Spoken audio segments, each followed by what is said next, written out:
El 31 de diciembre encontré a mi padre de 72 años comiendo un sándwich de jamón con mayonesa en una cocina helada, mientras mi hermano publicaba fotos desde Disney World con el dinero que yo envié para su cuidado.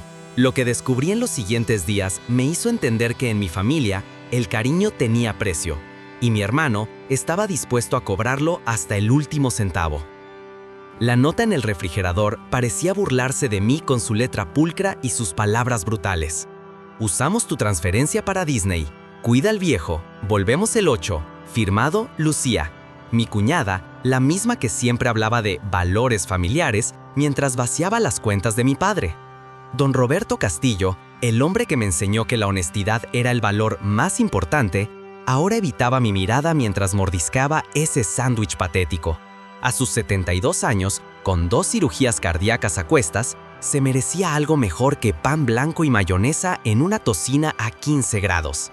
Rodrigo dijo que era una emergencia, murmuró papá, como si eso explicara por qué su hijo mayor y su familia estaban en Orlando mientras él comía solo en la oscuridad.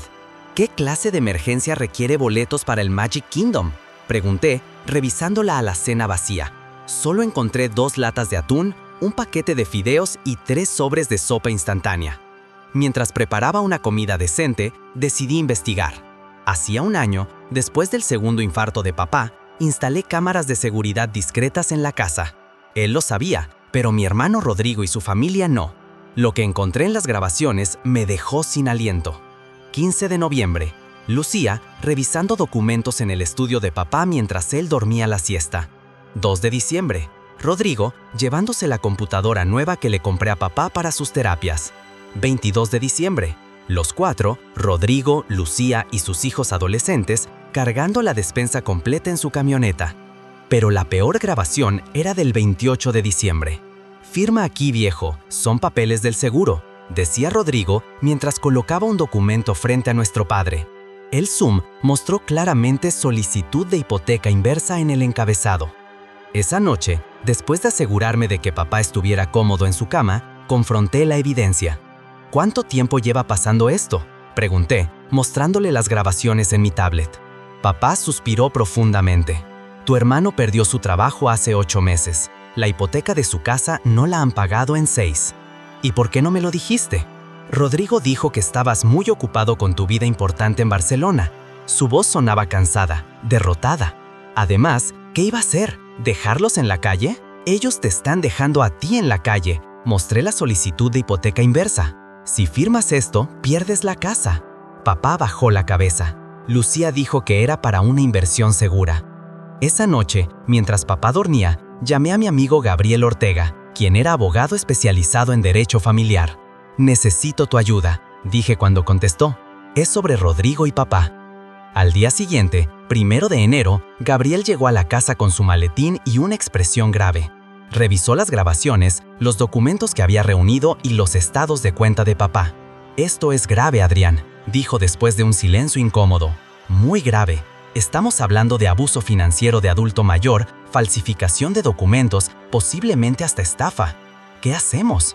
Primero, congelar las cuentas de tu padre. Luego, revocar cualquier poder notarial que haya firmado recientemente. Después, hizo una pausa significativa. Denuncia penal. La palabra denuncia resonó en la habitación como un disparo. Denunciar a mi propio hermano, a mi familia. ¿Qué hacemos? ¿Hay otra opción?, pregunté, aunque ya sabía la respuesta. Gabriel negó lentamente. Si no actuamos, en 6 meses tu padre no tendrá casa, ni dinero, ni probablemente salud. Mientras hablábamos, mi teléfono vibró con mensajes de Rodrigo. ¿Ya estás con el viejo? ¡Qué bien! Los niños te mandan saludos desde Cinderella's Castle. La sangre me hirvió. Respondí. ¿Qué demonios está pasando, Rodrigo? Su respuesta llegó inmediatamente. Disfrutando lo que nos corresponde, hermanito. Tú tienes tu vida perfecta en Europa. Nosotros tenemos derecho a disfrutar también. Antes de que pudiera responder, llegó otro mensaje, de esta vez de Lucía. Una selfie de mis sobrinos sonriendo frente al castillo de la Cenicienta. La leyenda decía, tus sobrinos dicen gracias por las vacaciones, tío Adrián. Gabriel observó los mensajes con expresión sombría. Están probando tus límites, ven hasta dónde pueden llegar. Esa tarde, mientras papá y yo almorzábamos en silencio, llegó una visita inesperada. Mi tía Elena, la hermana de mi madre. Roberto, Adrián, dijo con abrazos que parecían más una formalidad que un saludo genuino. Oí que Rodrigo y la familia están de viaje. Sí, con el dinero que envié para los cuidados de papá, respondí secamente. Elena palideció ligeramente. Estoy segura de que había una buena razón. ¿Cómo cuál?, pregunté, mostrándole las grabaciones. Mientras Elena revisaba la evidencia con expresión cada vez más angustiada, confesó algo que me dejó paralizado. Mi madre, en sus últimos meses de vida, le había expresado su preocupación por Rodrigo. Tu madre me hizo prometer que vigilara la situación, dijo Elena con lágrimas en los ojos. Temía que Rodrigo intentaría aprovecharse de tu padre cuando ella ya no estuviera. ¿Y por qué no hiciste nada?, preguntó papá con voz temblorosa. Porque eras tan feliz teniéndolo cerca. No quise quitarte eso. La revelación nos dejó a todos en silencio. Mi madre había anticipado esta situación y nadie había hecho nada para evitarla. Esa noche, después de que Elena se fue, me senté con papá en el estudio. ¿Estás seguro de querer hacer esto?, preguntó, mirando la foto familiar que tenía en su escritorio. Éramos jóvenes, felices, inocentes de los dolores que vendrían. No, respondí honestamente, pero es lo correcto. Mientras firmábamos los documentos que Gabriel había preparado, supe que estábamos cruzando un punto de no retorno. Cada firma era un clavo en el ataúd de nuestra relación familiar. Pero lo que no sabía era que Rodrigo ya estaba planeando su contraataque, y que iba a ser mucho más sucio de lo jamás hubiera imaginado. El amanecer del 2 de enero nos encontró a mi padre y a mí firmando los documentos que Gabriel había preparado. Cada hoja representaba una barrera más entre nosotros y Rodrigo, entre el pasado familiar que recordábamos y el presente doloroso que enfrentábamos. Una vez que presentemos esto, dijo Gabriel con solemnidad, la guerra estará oficialmente declarada. Mi padre asintió lentamente, su mano temblorosa sosteniendo la pluma. Lo sé. Mientras Gabriel salía hacia los juzgados, preparé el desayuno con los víveres que había comprado la noche anterior. La normalidad de freír huevos y hacer café contrastaba brutalmente con la tormenta legal que se avecinaba. Fue entonces cuando llegó el primer contraataque. Sonó el teléfono fijo. Era el banco informando sobre un intento de retiro de 300,000 pesos usando una firma digital que no coincidía con sus registros. Fue Rodrigo, dijo mi padre después de colgar. Sabe que estamos actuando. Minutos después, mi teléfono personal comenzó a recibir notificaciones de seguridad, intentos de acceso a mis cuentas de correo, alertas de mis redes sociales, incluso un intento de resetear la contraseña de mi banco personal. Están desesperados, murmuré, activando todas las verificaciones de 2 factores posibles. Pero el golpe más bajo llegó al mediodía. Un mensaje de Rodrigo. Retira la denuncia o haré públicos los secretos de mamá, empezando por su depresión y lo que realmente pasó esa noche. El mensaje venía acompañado de una foto borrosa de un expediente médico. Mi sangre se heló. ¿Qué significa esto, papá?, pregunté, mostrándole el mensaje. Mi padre palideció de manera alarmante. Dios mío, él no se atrevería. La verdad salió entonces, entre lágrimas y culpas acumuladas por años. Mi madre, en sus últimos meses, había caído en una depresión severa. Una noche, después de una discusión con Rodrigo sobre sus problemas financieros, había tomado más medicamento del recetado. Fue un accidente, insistió mi padre con la voz quebrada. El forense lo confirmó, pero Rodrigo siempre creyó que fue su culpa. La revelación me dejó sin aire. Toda mi vida había creído que el cáncer había vencido a mi madre. La realidad era infinitamente más compleja y dolorosa. ¿Por qué nunca me lo dijiste?, pregunté, sintiendo cómo otra capa de confianza familiar se desmoronaba. Para protegerte, y para proteger a Rodrigo. Tu madre no quería que supieras. En ese momento entendí la profundidad del dolor que cargaba Rodrigo, y cómo ese dolor se había convertido en resentimiento, y luego en este odio que ahora nos destrozaba. Pero el chantaje era inaceptable. Llamé a Gabriel. Acelera todo. Rodrigo está amenazando con revelar información sensible sobre mamá. Mientras Gabriel trabajaba en conseguir una audiencia de emergencia, preparé la casa para el asedio que se avecinaba. Reforcé cerraduras, actualicé el sistema de seguridad y aseguré todos los documentos importantes en la caja fuerte. La tarde se arrastró con una tensión palpable. Cada llamada, cada mensaje, cada coche que pasaba frente a la casa nos ponía en alerta máxima. Alrededor de las 5 p.m. llegó la contraofensiva completa. Primero fueron las redes sociales. Cuentas anónimas comenzaron a publicar acusaciones, que yo había abandonado a la familia, que era un hijo desagradecido, que quería desheredar a mi hermano para quedarme con toda la fortuna. Luego vinieron los periodistas. 3 medios diferentes llamaron buscando mi versión de la historia. Alguien les había filtrado información distorsionada. Pero el golpe más cruel llegó cuando recibí una llamada de la escuela de mis sobrinos. «Señor Castillo, estamos preocupados», dijo la directora. «Los niños no vinieron hoy y tenemos información de que podrían estar en riesgo por problemas familiares». Colgué con las manos temblando. Rodrigo y Lucía estaban usando a sus propios hijos como peones. Esa noche, mientras monitoreaba el daño en redes sociales, recibí un correo de Rodrigo con el asunto «Última oportunidad». El mensaje era simple: retirar todas las denuncias antes de las 9 de la mañana siguiente o enfrentar las consecuencias. Adjuntaba documentos que supuestamente probaban que mi padre tenía demencia senil y que yo lo manipulaba. Fue entonces cuando tomé la decisión más difícil de mi vida. «Papá», dije, sentándome frente a él en la sala, «tenemos que contraatacar. Transparencia total». Le expliqué el plan. Iríamos a los medios con nuestra versión antes de que Rodrigo pudiera hacer más daño. Mostraríamos toda la evidencia, enfrentaríamos el escándalo de frente. «¿Estás seguro?», preguntó, con voz temblorosa. «No», respondí honestamente, «pero es nuestra única opción». Llamé a Gabriel y le expuse el plan. Para mi sorpresa, estuvo de acuerdo. «A veces, la mejor defensa es un buen ataque», dijo, «pero prepárense para las consecuencias». Esa noche no dormimos. Preparamos un comunicado de prensa, seleccionamos la evidencia que haríamos pública y nos armamos de valor para la tormenta. Al amanecer, todo estaba listo. A las 7 a.m. publicamos el comunicado. A las 7:30 concedí una entrevista. A las 8, la evidencia comenzó a filtrarse controladamente. La reacción fue inmediata. Los mismos medios que horas antes me atacaban, ahora volteaban su atención a Rodrigo. Las grabaciones, los documentos falsos, los estados de cuenta, todo estaba ahí, disponible para que el mundo lo viera. Pero lo inesperado fue la ola de apoyo. Amigos de la familia, antiguos compañeros de trabajo de papá, incluso ex empleados de Rodrigo, todos comenzaron a compartir sus propias experiencias y a ofrecer apoyo. A las 10 a.m. llegó la respuesta de Rodrigo. Apareció en la casa, pero no solo.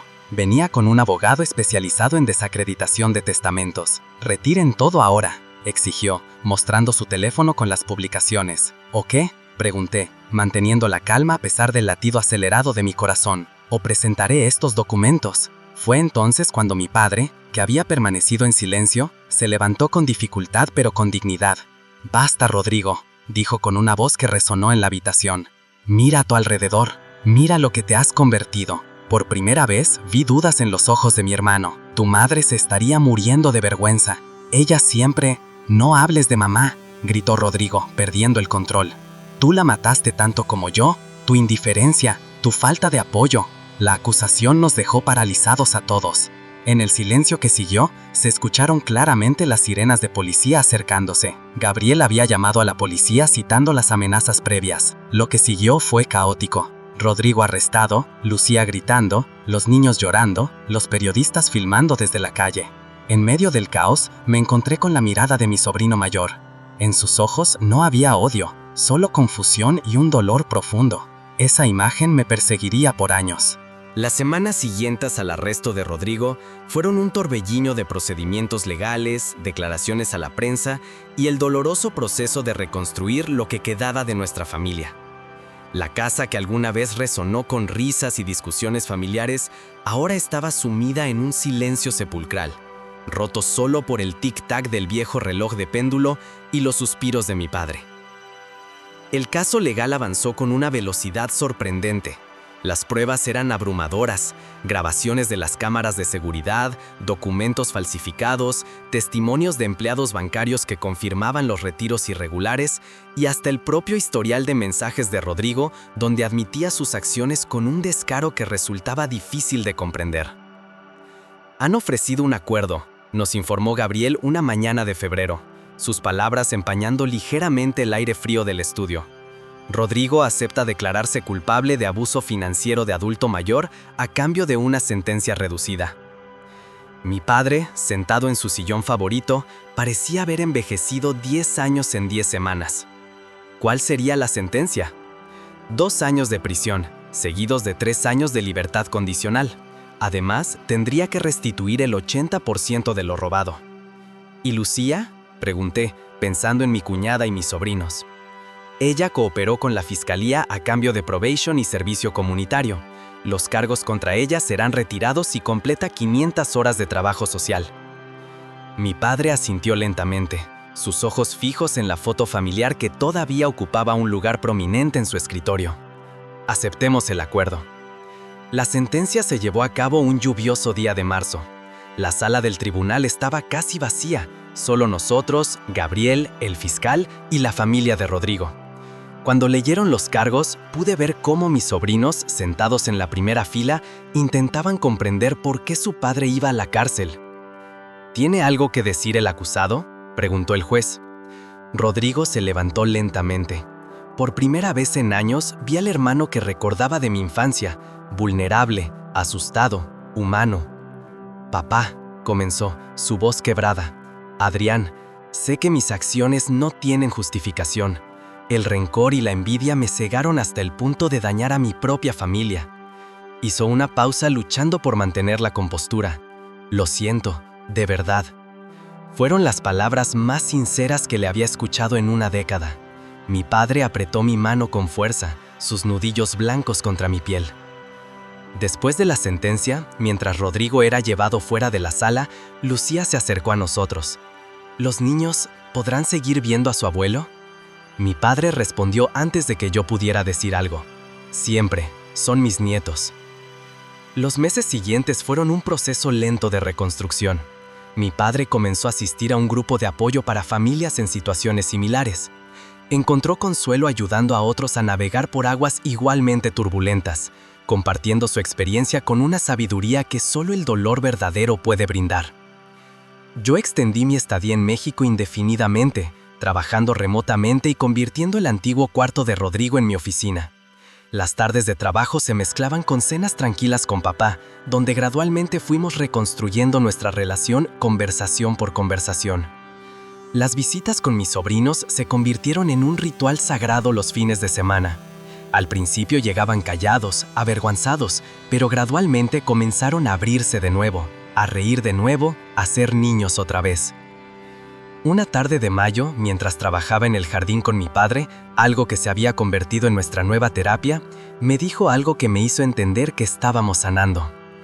«El silencio puede ser la traición más grande, Adrián», dijo, arrancando con cuidado las malas hierbas alrededor de sus rosales favoritos. No respondí, no hacía falta. En junio, recibí la primera carta de Rodrigo desde el centro de mínima seguridad donde cumplía su condena.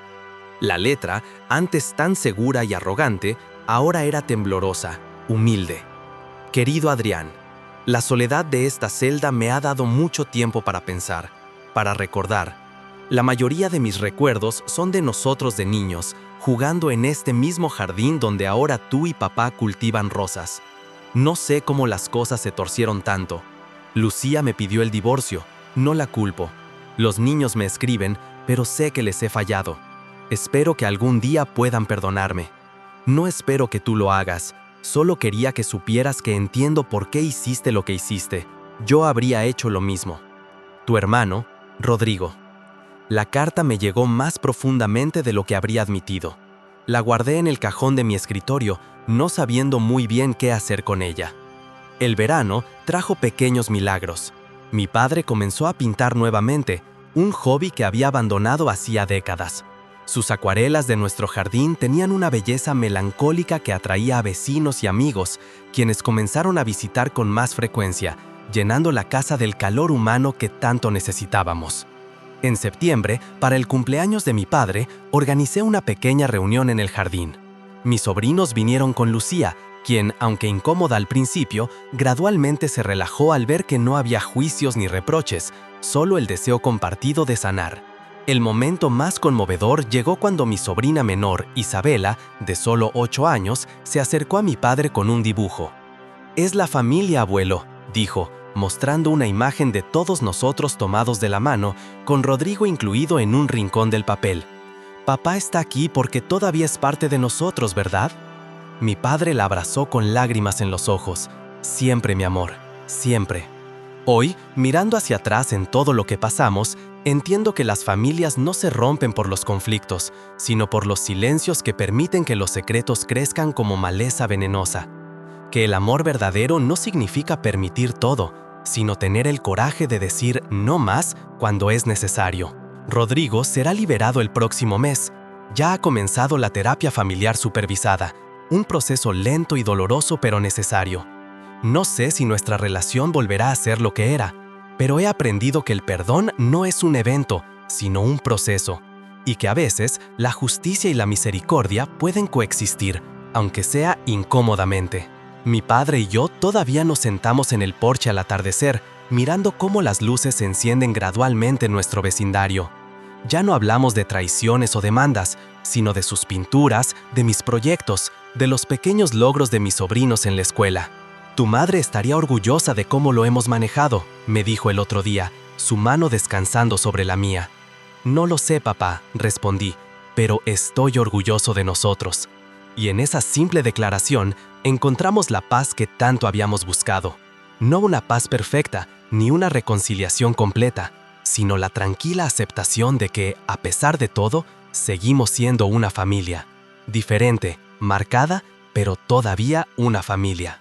Porque al final descubrimos que la herencia más valiosa no es la que se mide en propiedades o cuentas bancarias, sino la resiliencia de saber que, incluso en medio de la tormenta más oscura, el amor familiar puede encontrar la manera de sobrevivir.